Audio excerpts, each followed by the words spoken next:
Drink it in, man.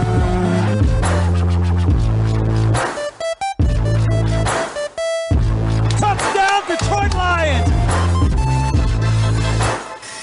Cornbread! Cornbread! Cornbread! Drink it in, man.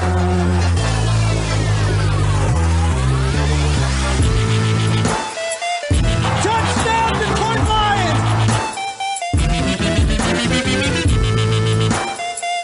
Touchdown, Detroit Lions!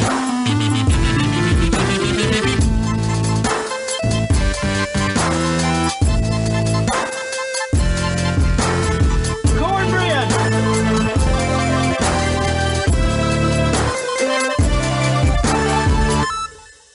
Detroit Koolaid drinkers, what's going on, everybody? It is a victory pod. Huge win over those Packers from Green Bay. We'll talk about that today on the show. I appreciate you joining me. Let me fill up that glass, little Detroit Kool-Aid, before we get going. Drink it in, drink it in, drink it in, man. Side of cornbread. Cornbread! Oh, what the heck? Make it a double. Cornbread! Oh, man, I'm feeling good. This is going to be a fun show. Talk about this Packer win. Talk about Smug. Looking more smug than I've ever seen him. It was glorious. I've got a little bit of a draft pick versus wins rant. I also want to get into a little take on J-Mo and the update on our wide receiver, let you know what's up with him and some things to look at, some things I might have tweeted out. A couple Kool-Aid hotline reactions. And then at the back part of the show, we're going to have Joey Christopoulos on from the Believe in Bears podcast. You guys know who Joey is. He always was coming on this show about once a month or so. And then, like I've always said, man, this guy is just an absolute star, the king of podcasting. He's all over the place, had a bunch of big projects going on. I said, hey, man, let's just let you do your thing. I'll go on these solo Lions shows, and we'll catch up before the Lions and Bears take to the gridiron, and that is this upcoming week. So we will have Joey on to get into that, mix it up a little bit about our both our teams, get you a score prediction and some hype on the way out the door, no question about it. So as I often say, let's not mess around. Let's get right into this thing. And I just want to say about this Packer game, man, the defense came to play. I mean, they were physical. They were getting off the football field. They were doing something that you guys have heard me talk about continuously on this pod, and that's create turnovers. When you win the turnover battle, you win football games, and that's exactly what the Lions did. It was really fun to watch. It's not a bunch of points scored. There wasn't a bunch of amazing plays in this game, but enough on offense and enough on D, and they finished. I don't know. We're not going to break this down play by play, but I mean, early in the football game, Dan Campbell, can we please kick a field goal for once to get us some points early, or just in general, a kick of some sort, whether it be a field goal or a punt? I mean, this continuously going for it's ridiculous. So the Lions could have put up points early. They didn't. Then the Packers and that smug, disgusting quarterback. I think we got a drop for him somewhere on the show. It goes a little something like this. You pompous, stuck-up, snot-nosed, giant twerp, scumbag. and number 12 for Green Bay proved to be just that, because this guy, he's yelling at his teammates, he's rolling his eyes, he's walking past his coach. Hey, 12, you smug piece of garbage. Maybe you shouldn't throw it at the other team's helmets at the 2-yard line. Threw it right into Derek Barnes' face mask. And then my favorite part about that play was the fact that it was Kerby versus Hefe in the vertical leap. And sorry, Mr. Okuda, but you got to work on those bunnies. You got to get some new shoes, get in the on the basketball court there and see if you can get up, because Kerby flew up over top of you to get this football, which I love, because a lot of times guys will wait for the ball to come to them or make a half-hearted effort.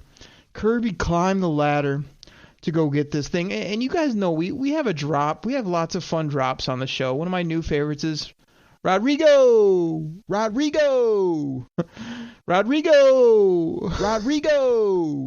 You know what I mean? It's just the guy's name, but it's the way it's said. So I want to add another one. This hasn't been a drop yet, but I think it might be after this. This is, I think, what, might come up with a swaggy name for Kerby. But right now it's Kerby Joseph. That's how I'm going to say it when he continuously makes plays. Because that's what I was yelling when he went up and got this football and got the turnover. So Kerby Joseph. Loved how we went and got the football. Okuda, you got to work on those hops, bro. But gosh, I mean, it's just getting that points early for the Lions where they finally, instead of running up the middle or running off the right guard or running off left guard or diving into the pile, they finally ran a little misdirection inside the goal line. And what do you know? A wide open tight end all by himself for a touchdown. I mean, if anything, the Lions should know this because they get it done to them constantly. When have the Lions ever stopped the play inside the 5-yard line when the tight end sneaks out the back door? Never. Never, ever. So that was fun to see. Also fun to see Smug think that he can just throw the ball up over the top for a big old touchdown down the middle of the football field. But Kerby Joseph. Oh, man. This was another play by Kerbsky, which was just incredible. And it looked so good live because he just sort of timed it up, got his paw up there, knocked this thing down. But the best part of this play was the replay, the all-22 view, where somehow Kerby Joseph was lined up.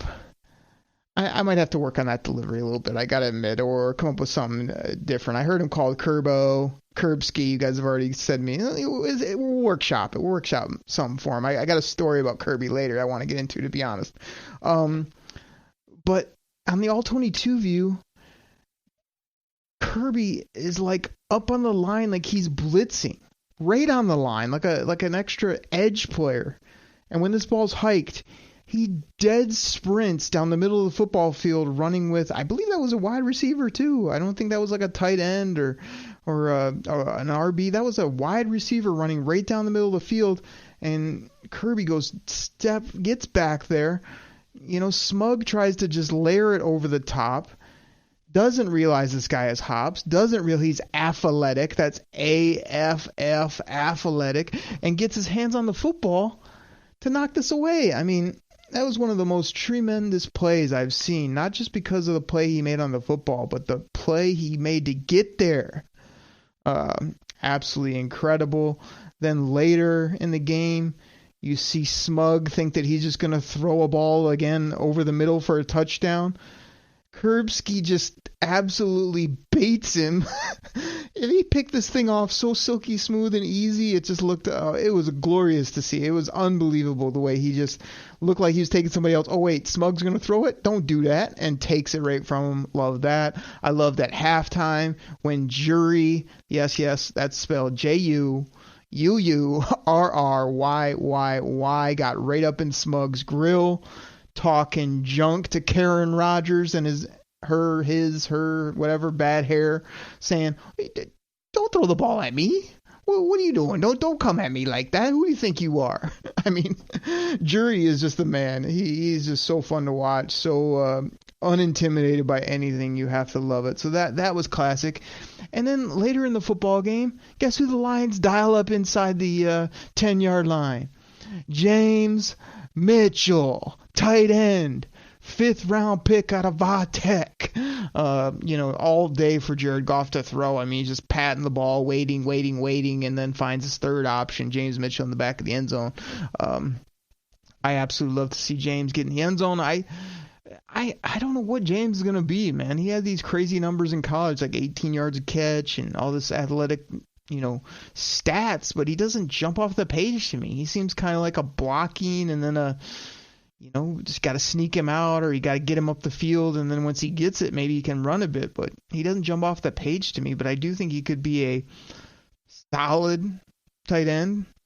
If he shows me a couple of these plays at the next level, Can't say I was dialing into too much Vatek football to watch James Mitchell, but he could be enough at tight end. Let's put it that way. I mean, again, I think we've all come to the realization that you don't need an 8th overall pick at tight end. You don't need a freakazoid. If you can find one, like a Pitts or the way Travis Kelce isn't even a freakazoid, but he just always open. I mean, gosh, 7'11", that guy just never covered by anyone. It's unbelievable.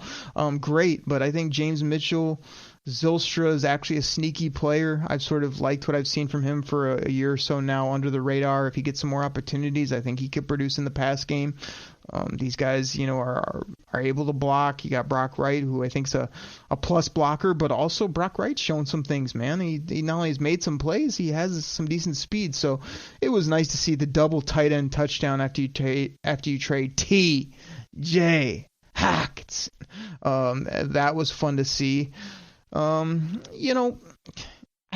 just think Dan Campbell, again, he's got to be smarter at the end of these football games. I know you want to be aggressive. I know you think 4th and shorts are yours and your team's going to get them every time. But him going for it at the end of this ball game, instead of letting Jack Fox, the highest paid punter in the game, put his foot to the ball and make the other team go 90 plus to score on you, I just don't know what he's thinking there, especially when it continuously hasn't worked. Like, just be a little bit more. I mean, I don't know. I guess if you had to choose, I kind of like the bravado and the aggressiveness, consistently, the belief in your team. But I think there's times where you have to say, like, okay, let's make, them go 40 extra yards with basically no timeouts in 40 seconds. That sounds like a smart call to me rather than, let's get it and end it here. I mean, just needs to be a little more tactful with that. But I'm still in support of Motor City Dan Campbell. I do think that this stuff's going to pay off when he has better players and he has more wins under his belt, more experience. I think it's going to be really fun to watch. But right now it's head scratching and frustrating at times, where it's just like, come on, man, kick the field. Come on, pin them deep. Come on, only go for 3 4th downs in a game rather than, 6 or whatever his average is these days. So you got to be careful with that. I also think this is one of those games.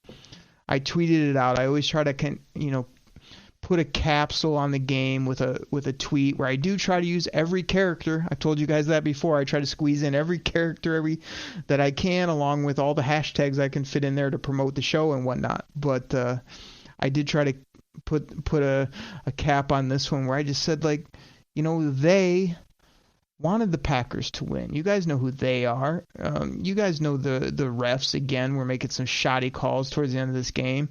As for 4 quarters, actually never calling a delay of game. I think I saw a tweet or article today that it could have been 8+ delay of games on the Packers that were not called. 8!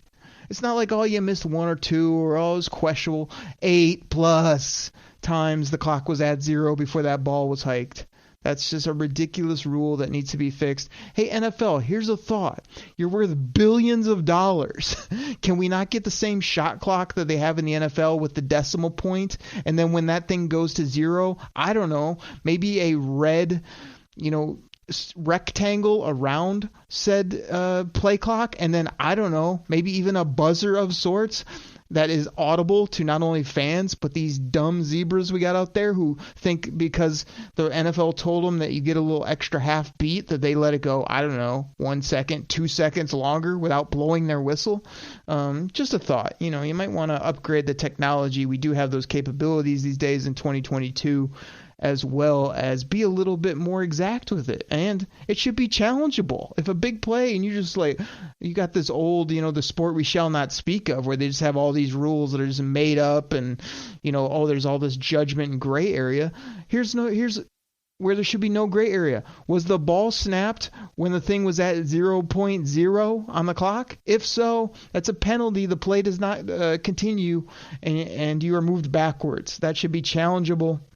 That should be changed ASAP in the National Football League. But whatever, the refs trying to give it to them. The NFL wants Green Bay to win because it's one of their favorite franchises. You guys know that whole gimmick. But the Lions wouldn't be denied. everybody and their brother, especially all the SOL and all the Lions fans who probably aren't listening to this pod, are sitting there and coming up with every reason why the Lions are going to lose this game, just like they have in the past, just like because 30 years ago is exactly like tomorrow, and boo-hoo, and oh, here we go again, poor us. And what did the Lions do? They rose up and they made plays at the end of this game. C.J. Moore getting his hands on a football that could have been a touchdown. Jury Jacobs putting people in the seatbelt gang all day, every day, making plays. Getting physical with people, not getting flagged at the end of the game. And getting off the field on 4th down where Smug just thought he could just throw the ball up to no man's land, either get a penalty or have his guys bail him out again. Nope. Ball game. Lions win. Loved it. Loved everything about it. Anytime you beat the Packers is great. Anytime Smug is just crying in his oatmeal, I love it. Anytime that favorite franchise takes another L, their 5th L in a row, and their whole franchise is going to be in shambles because they're paying their quarterback $50 million who can't play anymore, and he looks like a homeless man with a woman's haircut and just a goofball off the field. This guy's just an aloof, arrogant idiot that is the smuggest of smug, and it's been proven time and time again. So the Lions rose up, made some plays, won this football game, got off the shot. Yeah, they got 2 wins, but this was a big win because of who they beat. They needed it. The coaches needed it. The players needed it. And now we'll see if they can build off it. We'll get into that with Joey when he comes on. So that was about 10-15 minutes on the ball game for you. Let me get this rant in real quick. Draft pick guy versus I like to win guy.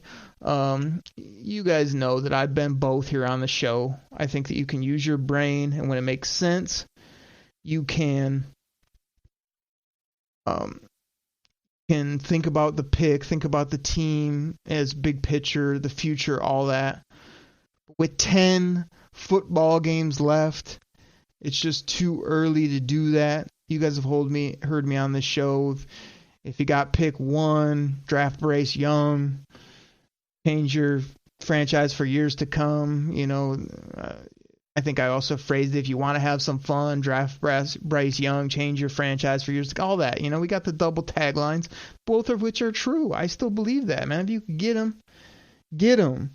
But the draft pick's going to fall where it is. Now, if they had like 1 or 2 wins late in the year, do I want them winning immediately as a football game to kill that draft status? No. But here with 10 games left, some cupcakes coming up on the schedule, it's the NFL any given Sunday. Lions hopefully getting a little bit healthier here over the next handful of weeks with some of their ball players coming back. Yeah, I'm going to take these W's. I'm going to try to get wins, and the biggest thing is look at the Rams pick. Thing is looking pretty good.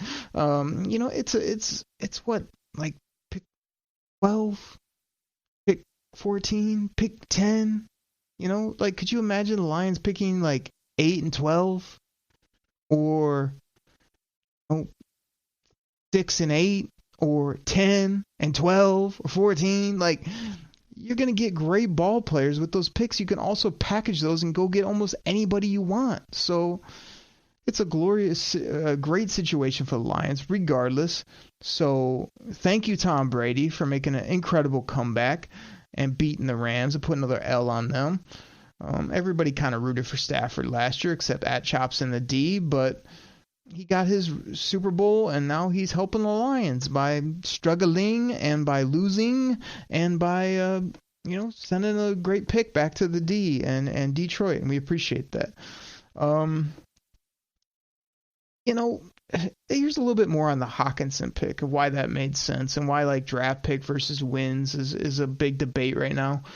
People, you just waving the white flag. Oh, you're losing one of your great players. People are saying if you put him on the gotta have it board, he's not up there. He's a nice piece on a winning team, but he's not a gotta have it for the Detroit Lions. Brad Holmes views guys like J-Mo, defensive players like Hutch and Pascal, way more valuable than a serviceable tight end that can make some plays in the pass game. And let's just be frank. I mean, he hurt the Lions in the run game. Lots of penalties, lots of holdings, lots of lackluster blocking, which we didn't think we were getting for Hockenson when we took him that high. So, Brad Holmes just has a bigger view of things, of where are these blue chippers? Wide receiver, quarterback, defensive end. Some of these guys on the perimeter, both on offense and defense. And he wants speed. He wants athletes. He wants game-changing players, not New England Patriot type tight ends that they took back, 4 years ago or whatever. So just to shed a little bit of light on why the second and third rounders and swapping for fourths was what I view as a very nice return. I'm looking right now at last year's second round picks. Let's go down. Let's assume the Vikings make a nice run. Let's just put them a favor, and let's put it at pick 55. That sounds like a good number to me. They could be all the way down at the bottom at 64, or they could clunk up like Kirk Cousins often does, and be higher than that. But let's go to 55. Yeah, let's just do that just as a number. So if pick 55 last year in the NFL draft, that player over a 4-year contract makes a total of $6.29 million over the life of that contract. Trey McBride, the tight end, was taken in that spot. Sky Moore was taken one pick before that. Plenty of good football players. Jaquan Brisker was taking a handful of picks before that. Josh Paschal. It's a great value on a contract. I mean, I'm just looking at the numbers right now. Like the 2022 cap hit on pick 55 in next year's draft is going to be around 1.3 million or so. I mean, that is such a steal, and you are going to get a good football player. Would you want a player like George Pickens? That quality of athlete. I mean, the Lions are going to get a defensive stud, I think, with that pick. And then in the third round, they're going to get another top 100 type player. Kind of like where they got Kerby Joseph at. And yeah, you're going to give back a couple fourths, as a possibility. I just think once you see the players that they obtain and then you look at the dollars they're going to make over 4 years while this young team is building, that's why it makes sense to move on from T.J. Hockenson, because he's going to make 10, 12, 14, $15 million or more with the cap going up, because people will just give him crazy money. And he's not going to be worth that when you're talking about team building. So I think everybody that's out there is fine to be draft picks important. Yes, we want to prioritize a quarterback most likely. Yes, we need help on the defense. But it's just way too dang early to be out playing this draft pick game. Anybody that looked at that Green Bay win and was like, oh, I wish we would have lost so we could have a better pick. Oh, the Lions are screwing it up again. No. That was a big win for the team, much more important than holding a draft pick spot in the first week of November. And the Lions are going to get great players regardless. I have a ton of faith in Brad Holmes. His drafting ability has proven itself to this point, and I feel really good about it. So let's go ahead and take a quick commercial break. I'll come back. I'll give my JMO take. And then we'll get Joey on the line here after I do some Kool-Aid hotlines as well. Talk about Bears Lions. Everybody, I'll be right back. All right, Kool-Aid drinkers, back from the break. Let me fill up that glass one more time. Drink it in, man. I thank you guys all for drinking that Detroit Kool-Aid, being optimistic about this team. You guys can find me on Twitter at Derek Okrie. That's spelled DerekOkrie. Always appreciate all the funny things that go on online, as well as you guys just, I know I'm just one voice. You got all the beat writers. You got everybody and their brother now with trying to start up a pod. But a lot of you guys have been with me since day one when I started this thing. Just wanted to talk some Lions ball, and would like to hope, over time I've got better at it. We got some funny gimmicks here on the show, but really just enjoyed talking about this football team through the ups, the downs, everything in between. I really think they're going to get together over the next few years, win big, and then Detroit Kool-Aid, cornbread, going to be flowing and being coming out of the ovens all over the place. And I know a lot of you guys are waiting for that as well. And again, I just appreciate you supporting the show, hitting me up online, joking around, talking football, really enjoyable. So let me talk Jameson Williams real quick. Like, we've all been waiting on this guy. Like, everybody's talked him up. Like, if he didn't come in and I think I had a guy in my fantasy league that was, I've been trying to trade for J-Mo, and he's like, man, I think he's going to be like a top 10 receiver, either later this year or next year. I was like, come on, man. This guy's like, he's a rookie and he's got crazy speed, but he's really going to still have to prove himself. But we're all hyped up about him. There's no question. And I tweeted out here recently just asking people, like, have other people noticed how, like, locked in this guy is, on the sideline? Like, to me, Jameson Williams is just a guy that every time they show him, like, he's plugged into the game, man. He loves his teammates. He's got a lot of juice. This guy is a D-A-W-G. He's a dog. This guy loves the game of football. You see him dancing with people after touchdowns. He's laughing. He's smiling. He's happy to be here. That was my big worry when they took him, is looking like he had boo-boo face, but he doesn't. He's locked into the game. There was a point in this Packer game where, their top corner, Alexander, threw Tom Kennedy out of bounds, discarded him, and J-Mo looked like he wanted to throw. He wanted to throw hands. He was over there with his Honolulu blue Jordans on, with his iced out necklace, and he looked like he was ready to go for back up his teammate. I mean, I love everything about this guy, I gotta say. As long as he stays clean off the football field, he's gonna be fun to watch. He's gonna be fun on and off the field. He's gonna be probably one of the top few 1, 2, or 3 most dynamic talents we've had in the city of Detroit, especially for the Lions. And gosh, he's just always over there watching what's going on. Can't wait till he hits the football field. So Dan Campbell came out on the morning sports talk and said, again, Dan Campbell. Here's another Dan Campbell side note. Again, tweeted it out. Follow me on Twitter. I said, I think it would serve Dan Freaky Campbell well to not be so transparent. Like, you can be honest with your team, behind closed doors. You can be fun in the media, but you don't have to be 100% honest about everything all the time.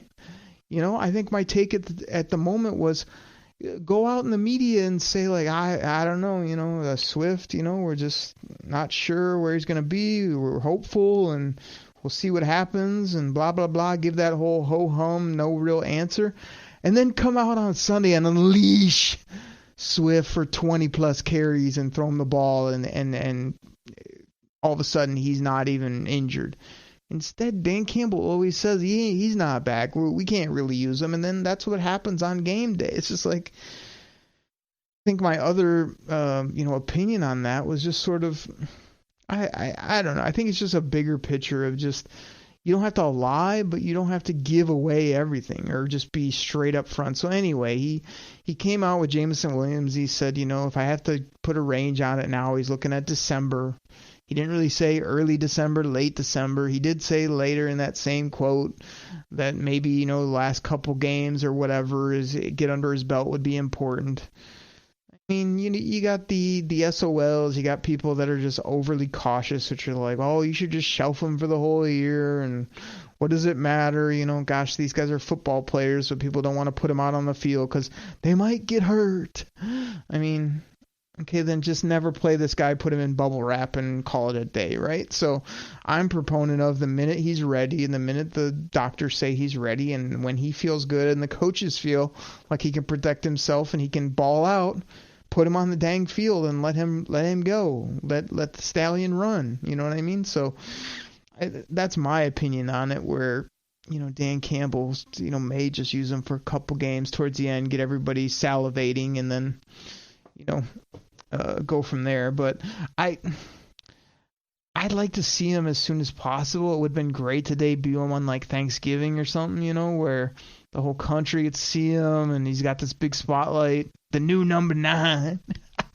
I'm still curious if J-Mo's going to keep that number 9 or if that's just for now, and then, you know, that could soon change into next year or something. I don't know, but I just think he loves ball. He looks so plugged in on the sidelines. Everyone's so hype on this guy that you're going to have to temper it a little bit. But we just don't know what we have.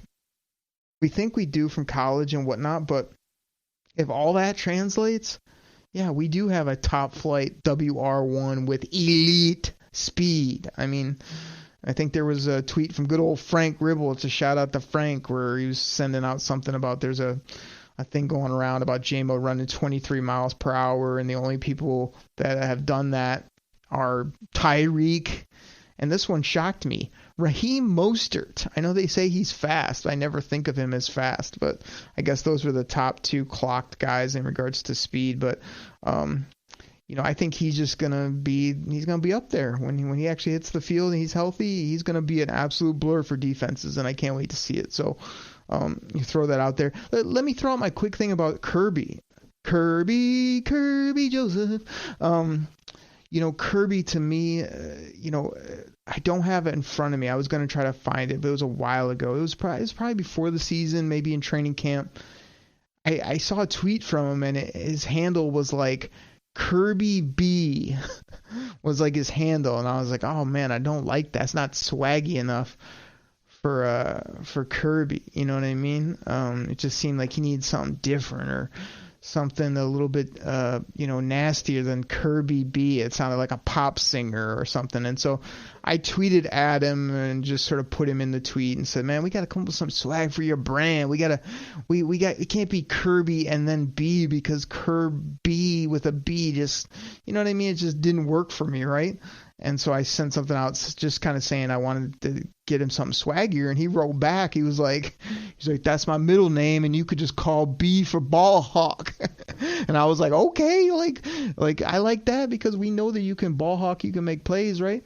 So, you know, we had a little exchange there, and I couldn't tell if he thought I was hating on him or if he was cool with it. I mean, he seemed like a good dude, but I don't have his handle in front of me, but I want to say it's changed. I think it's K, gosh, I don't have it in front of me, but it's not Kerby B anymore, I don't believe. I think he did tweak that, so that's cool. The guy's just a ball player. I mean, he knew he was a ball hawk. Before the draft, everybody was saying, man, this Kerby Joseph could be a ball hawk. You know, he was on my radar there in the 3rd round, but I didn't love him, to be honest. He seemed like a raw talent, somebody that we're touting all these ball skills, but, you know, Illinois guy, you know, he seemed like a hard worker, you know, good things coming out of some of the preseason, you know, draft process about him, that this guy could be a baller. The word was the Lions loved him, you know, throughout. It was like, man, the Lions, they're going to take Kerby in the 2nd or 3rd round, maybe the 4th round if he got there. And sure enough, late in the 3rd round, he was there. They took him. You know, those post-draft videos seemed like couldn't believe he was still there. You know, he came along kind of slow, to be honest. Like, didn't hear much buzz about him in training camp. Didn't hear much about him throughout the preseason. Didn't see much from him here early in the season. But, man, he's just come on incredibly. 2 forced fumbles with hits, now 2 INTs, that incredible pass breakup. And I think he had like 10 tackles this last game. So I don't care if you call yourself Kerby B or Kerby Joseph.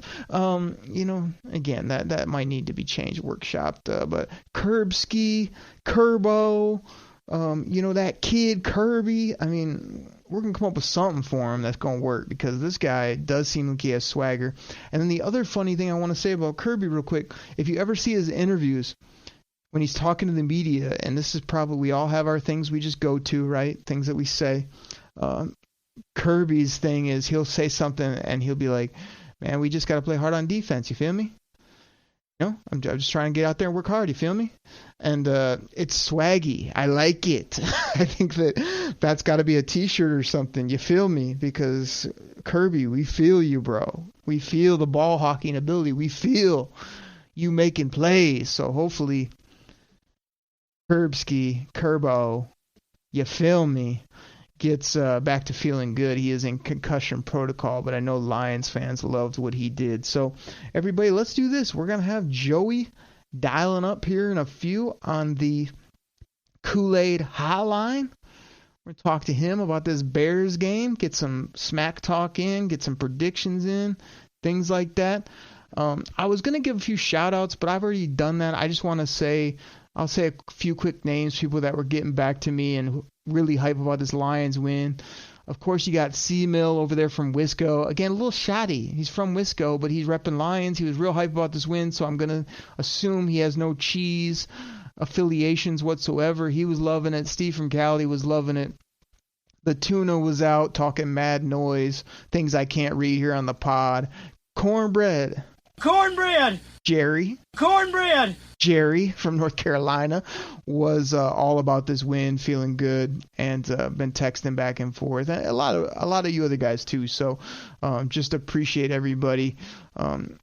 It's becoming a thing, man. Like the Kool-Aid hotline before the game, during the game, after the game, getting a lot of texts, a lot of messages with people hype, giving their takes, coming in strong. Definitely gonna keep that going because that's a fun way you guys can get right at me rather than going on the Twitter machine or having time to call. You can just shoot a quick text. I'll get back to you. We'll talk some Lions that way as we have time, have some fun. So appreciate everybody there. Again, you guys can call up, text up, 989-272-3484. So everybody, I'll take a quick pause. When I jump back on, we'll get Joey Christopoulos talking Lions, talking Bears, and getting you ready for this game on Sunday. Big game. Everybody, be right back. All right, Kool-Aid drinkers, I am back. Probably a minute or so. We should have Joey calling on the Kool-Aid hotline, 989-272-3484. Again, we'll see if we can get him riled up. Me and Joey like to have fun. He's always very respectful to the Detroit Kool-Aid drinkers in this show. But I will definitely try to have some fun with him. It's been a long time since we spoke. And we'll get into this game, get in this preview. Should be a good time. So should be dialing up any minute. Looking forward to talking to Joey Christopoulos of the BLEAV Believe Podcast Network, Believe in Bears. All right, there he is, everybody. Let's get this thing rolling. Is this the man, the myth, the legend, the king of all podcasts, the guy that's always drinking that orange drink? Drink it in, man. Believe, BLEAV and Bears host and friend of the show, Joey Christopoulos. Joey, is that you, buddy? I have returned. Oh, he's back again. Tell a friend. What's going on, man? Derek, man, so great to be back on the Kool-Aid hotline, the Koolaid Cast with you. Let me set the record straight really quick. If people are wondering, where have I been? There is no beef between me and Derek. I love Derek. I love the show. There's nothing going on. I unfortunately have a daily commitment that takes me well into the night of Eastern time, and it's my fault. Our times do not match up. But I'm glad we're figuring it out right now because Lions Bears this week, Derek. I'm excited to cut it up with you. Joey, there's a ton to talk about. I may have already mentioned to the Kool-Aid drinkers that you're too big time for the show and you're too important. You got so many things going on your plate. You can't come on and talk ball anymore. I might have mentioned that, but I'm glad to have you. And I want to start off this talk with a congratulations for you. I want to say congratulations, Joey. You and your Bears have finally found the successor to Gale Sayers. You finally found that next guy to Walter Payton. You finally discovered that next great Bears running back, Justin Fields, everybody. Congratulations, Joey. Just put the ball in his hands 30 to 40 times a game and watch us work, baby. I am completely I'm not stunned, but I was watching the game on Sunday and I'm getting chills because we don't know what this even feels like. We don't know where we are right now. It's been a great month. Big matchup this week, Derek. I'm really excited to talk to you about this game because I think this game is going to be highly entertaining, man. These are two terrible, as you say, terrible defenses. There's going to be some points scored this week on both sides of the ball, and Justin Fields is very hot right now. I'm feeling very good, very optimistic. I hope that you guys have that feeling next year when you get rid of Jared Goff and draft someone else. My question is, Can Justin Fields throw, or is his throwing motion? That's terrible. Thanks, Charles. All right, let's get into this, man, because I do think this is a big game. Both teams, don't have a ton of wins in the win column, but we just picked up a nice one against the Green Bay Packers, fought hard, found a way to win, defense kind of showing up out of nowhere, playing grimy and physical. You guys went back and forth with the Miami Dolphins. There's all this hubbub about 178 yards rushing, similar passing numbers from your quarterback / halfback. What's the vibe of the team? You've obviously been following, putting out great podcast content, writing things. Like, what's the overall theme with your Bears heading into this ball game? The vibe of the team is pretty strong right now. They can't pick up a win to save their life. They're 1-5 in their last 6 games. The vibe of the fan base, though, is over the moon right now. I look like 120 in passing yards last week. He did have a 45-yard PI with Chase Claypool. He had another PI with Chase Claypool. Of course, we don't count those numbers, but who knows? Maybe in the future we have a little bit of better slate. But, man, here's what happened, right? And let's be very fair about this. Justin Fields is playing great right now. He has to continue to play well. He will have bad games. And when he actually gets a decent crop of receivers and some weapons around him, I think we're going to have to judge him on a little bit of a different criteria. But, Derek, man, let's be fair also that he walked into this year, man, with the worst wide receiver room in the NFL. I mean, I like Darnell Mooney, but Equinemius St. Brown, the other St. Brown, Dante Pettis, I mean, N'Keal Harry. I mean, we've been trotting these guys out trying to make it work. And you saw in the first month of the season with the Chicago Bears, their offense was historically terrible because they tried to play fairly standardized NFL football with a passing game that is just from the pocket. After that Commanders game, they switched it up. They're doing design runs with Justin Fields. He gets to make more decisions now. And honestly, I like the ball in his hands to score points at this point because our wide receiver room still isn't even that good. And Chase Claypool is still probably a couple more weeks away before he can actually contribute and make an impact. So, of course, I'm going to go homerism, right, and ask for a grading scale, a learning curve, a grading curve. What is it called? With Justin Fields in the passing right now, because, man, who's he throwing to? He's not throwing to anybody. It sounds very similar, like you said, to where my Lions were last year in the receiving core and trying to piece it together. I do find it kind of funny and unique that, like, you kind of were bumbling along a little bit. Everyone's kind of down on the quarterback, down on the situation, and then they've kind of rallied in a couple games, but like you said, fell short, and now the whole vibe has changed. I mean, everybody is very high on your team. Obviously that smug quarterback in Green Bay was sleeping on my Lions.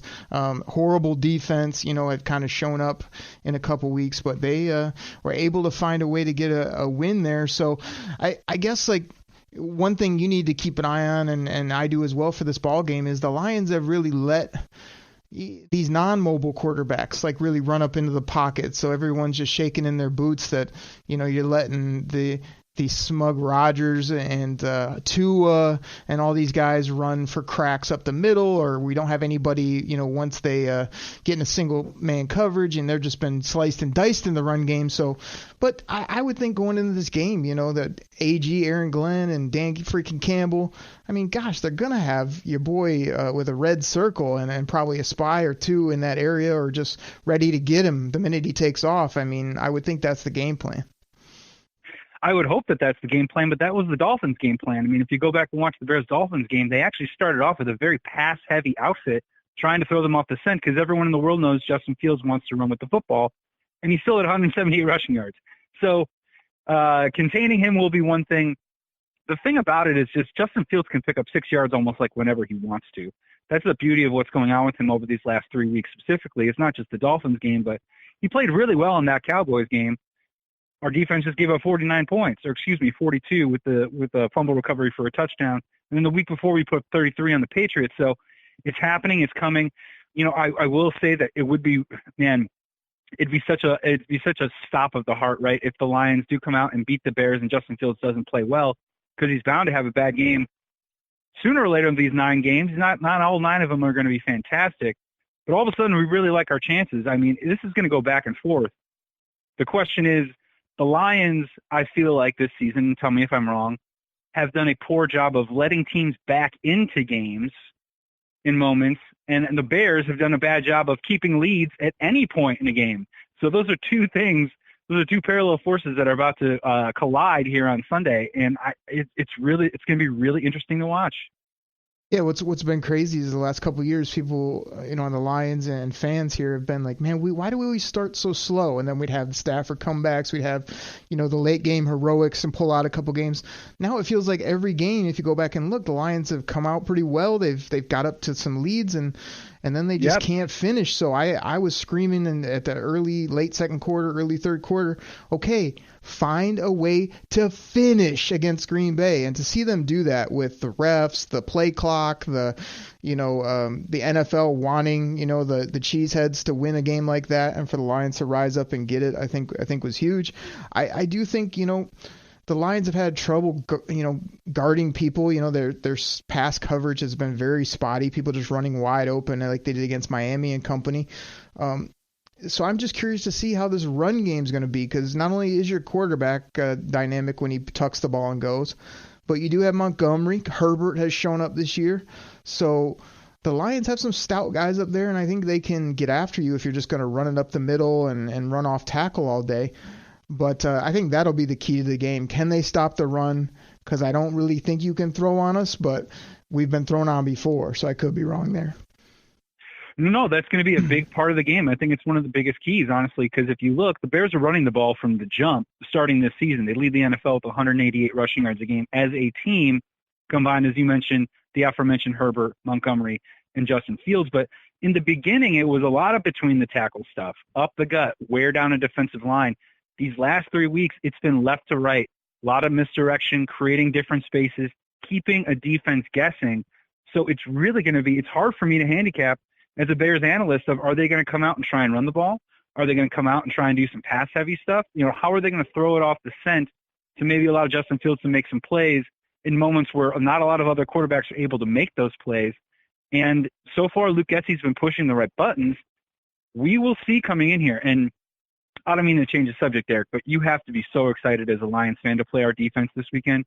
We were bad before, and then we traded Robert Quinn and Roquan Smith. And I'm not saying that those guys are all-world defensive, difference makers. Roquan Smith, you can make that argument. But, man, our defense is so terrible that, there's very little reason to think that a Detroit Lions offense who's been solid to above average, I would say, and I'm saying that probably conservatively, I think they're going to have a really great day. Whoever's getting the ball in the backfield, Jamal Williams or DeAndre Swift, is going to have 3-4 yards before someone gets touched. They'll get through the second level very, very easily on this defensive line. And the Lions have an opportunity to score a ton of points this week. So here's the thing, Joey. Since we last spoke, we're both big DeAndre Swift guys, breakout year, love his talent. Joey, I think I'm out on the guy. I think I'm out. Like, he not only doesn't play, always hurt. These injuries linger longer than they should. We have him on this ridiculous pitch count where he's like in, but he's in for like 8 plays, 2 carries. He catches the ball maybe 3 times for 30 yards. I mean, I not only can't pay that running back or keep that running back, that's not an NFL running back. that's like an upgraded Theo Riddick that we've had years ago. I mean, it's just it's really hurting me in the heart to say this, but I think a lot of Lions fans, we've turned that page of like, just every day go, so talented, but always hurt. What if, and it's just gone the wrong way for him. Your Jared Goff hate, really bit you in the, early in the season when he was a top stat-rated quarterback. I've obviously reached mid-year where I just feel like we need that ultimate leader, and unless all the cards fall wrong, like where we can't get a young player or trade for somebody or get a free agent, whatever, I'd keep him, but that hasn't gone so well. Let me ask you this. What are both of our teams are sort of in like, yeah, we're building for the future. Yeah, we got these young guys that might grow. Yeah, we got high hopes, but you got to sort of look and build and draft picks, but you also kind of still want to win. We got 9 games left, right? Well, first, just real quick, I'm going to backtrack and I'm going to just get my back from my boy and talk a little about DeAndre Swift for a second, because, man, to your credit, though, your assessment of his talent and his potential and what he can do in the Detroit Lions offense was completely accurate. You were dead on with that. My contention was, and roll back the tape was, and look, I do a lot of fantasy football stuff. The guy, as you mentioned, he's a walking questionable. Even in training camp, you see him limited, not working, shoulder, name it, whatever, any limb. He has a problem, and it happens again and again, and it's happening again this year. And what is the biggest problem with that? Jamal Williams is the exact opposite. He's the where the light is dark. Jamal Williams shows up. Dan Campbell trusts him when they put the ball in his hands. He not only produces, but he's an emotional leader on and off the field. In contrast to DeAndre Swift, with all that talent, to have Jamal Williams there in that backfield, I think it's just it only magnifies the problems that you guys probably, and the decision that you have to make, much like you made a decision on TJ Hawkinson with DeAndre Swift moving forward. Now, to the question that you asked me, I mean, I'll be honest with you, man, and this is where we're going to disagree, because I know I feel like I have a pulse on your fandom. For me this year with the Chicago Bears, and we talked about this in the preseason, I wasn't really judging this team on wins and losses this year.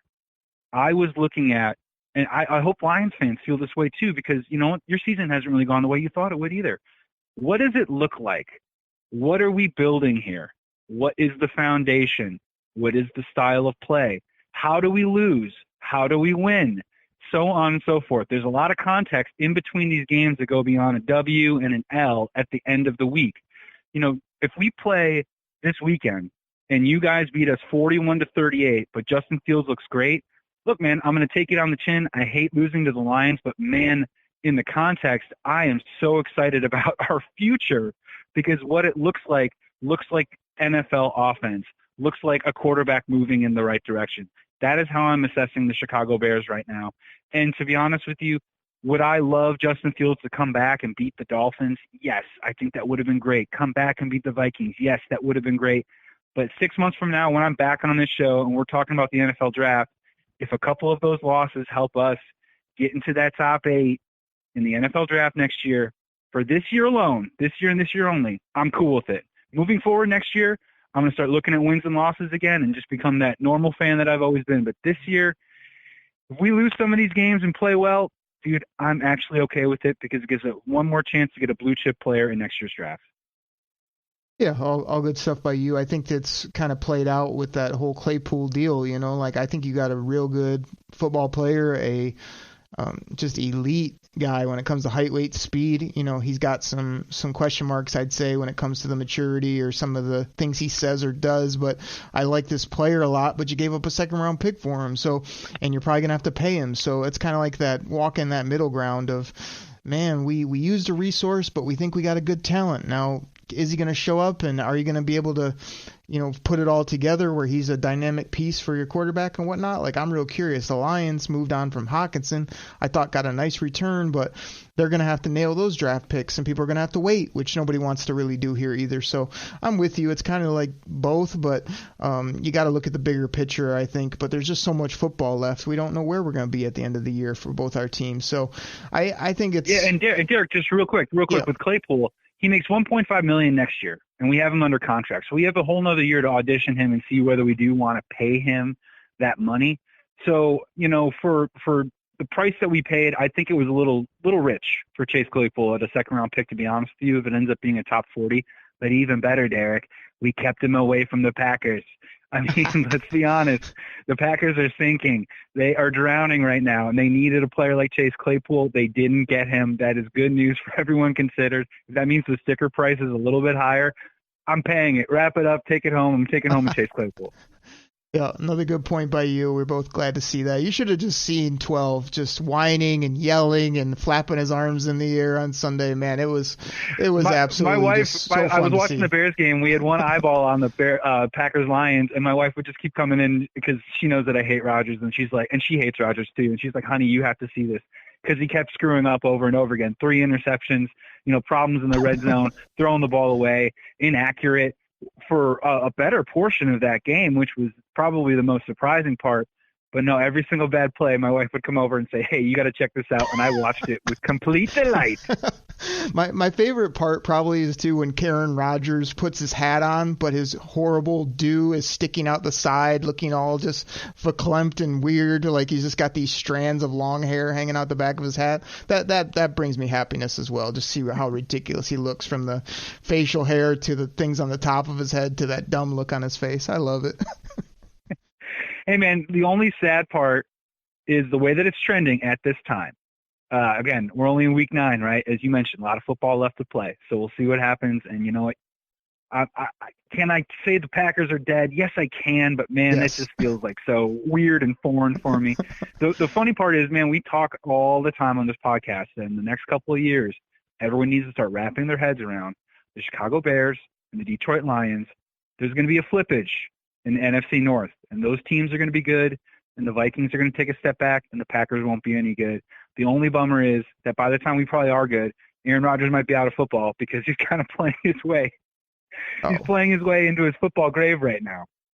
We've been tiptoeing around it, buddy, for multiple pods when we've been on, and he's done. It's over. I mean, this is not the same guy. He just was an absolute debacle on Sunday, which brings us both joy and is fun to say over and over again. Let me do this. I just want to circle back. I want to get our bold score predictions and let you tell all the Kool-Aid drinkers what you've been up to, all that good stuff. But I do think this is a very intriguing, quote-unquote, big game for both these teams. I mean, it's in your place. I'm sure you haven't replaced that horrible field of yours yet, so it's probably going to be sloppy and messy. I feel like this is going to be a knockdown, drag-out fight. I don't think either team's going to look perfect on either side of the football, to be honest, but I think it has a lot of intrigue of how it's going to go down, who's going to show up big, what injuries are going to happen, everything that's going on. So I'll just pitch it to you to give plugs, tell what you're up to, and then I want a score and how this one's going down, Joey.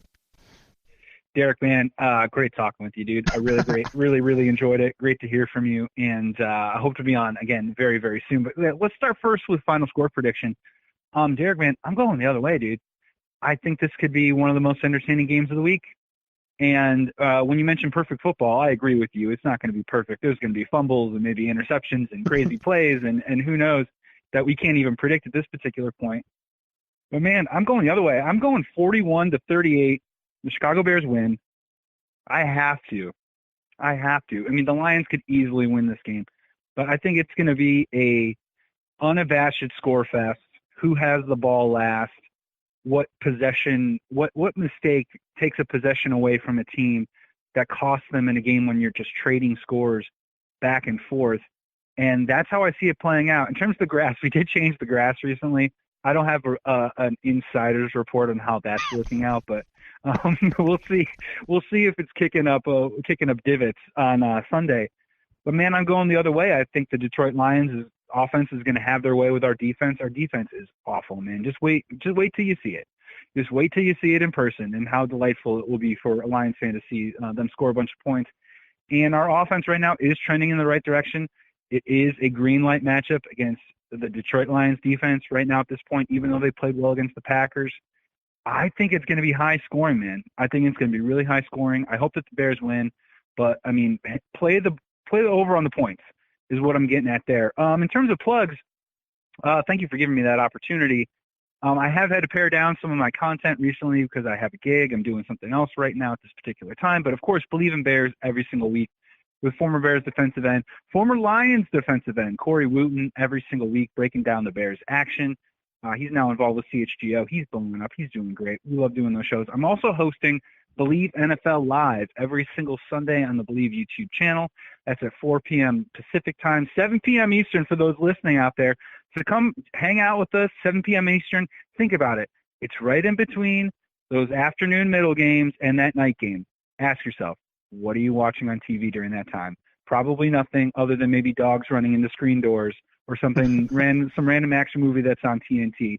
You watch football all day. Come hang out with us and talk football. Jump in the chat. We do that every single Sunday with the Believe roster. I'm really excited to be able to launch that myself. I host it every single week. And, yeah, man, that's pretty much it for my plugs. That's it. Short. doing big things. I mean, there couldn't be a better guy to dive into some football content. He makes you laugh. He's just as good as it gets. Joey Christopoulos, everybody. Now, Joey, this is kind of where I bring the show home. This is where I land the plane. This is where I serve up a little of that delicious Detroit Koolaid. Drink it in, man. Side of cornbread. Cornbread! Make it a double. Cornbread! And I just simply want to say this. You've dogged Jared Goff a ton. He hasn't been good. He also hasn't had some of his weapons, which makes him decent. He's kind of bumbled through 3-4 games, however long it's been now. Based on what you've said about your defense, I feel like number 16 is going to come in and have a good day, protect the football, throw a few touchdowns, make some plays. I think our defense is going to be hit or miss. They're going to have some good drives, going to have some bad drives. I think your quarterback's going to do a few things. I think Claypool is going to make some plays. He's not going to have 20, 30 yards like he had last week. But at the end of the day, Joey, I mean, it wouldn't be the show if I didn't play it. We know what it is. The Bears are what we thought they were. Denny. They're what we thought they were. The Bears Get are 'em, what we Denny. thought they were. Now, if you want to crown them, then crown them. We're not but crowning they are them. what we thought they were. And we're not going to let you off the hook because Denny, I miss you, Denny. we're not letting you off the hook because I'm not going to let my Lions, we're not going to let Fields run around the field all day because he throws about as good as he sings. Also, kind of a good singer. Love. That was so bad. All right, here we go. Love.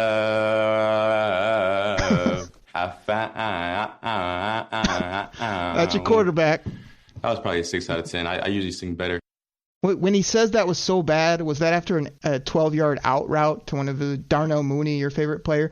Joey, I got 24 for the Lions, 20 for the Chicago Bears. Mark it, another Dubsky for Detroit.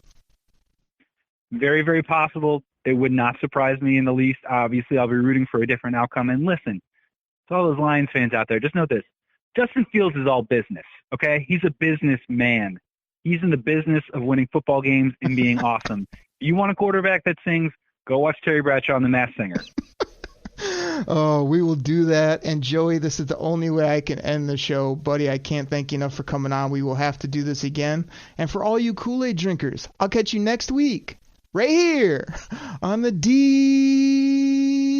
Koolaid Cast. Take care, everybody. We're out. Pack the bag, start the plane. This game is over. It is over. What a comeback by the Lions. Drink it in, man.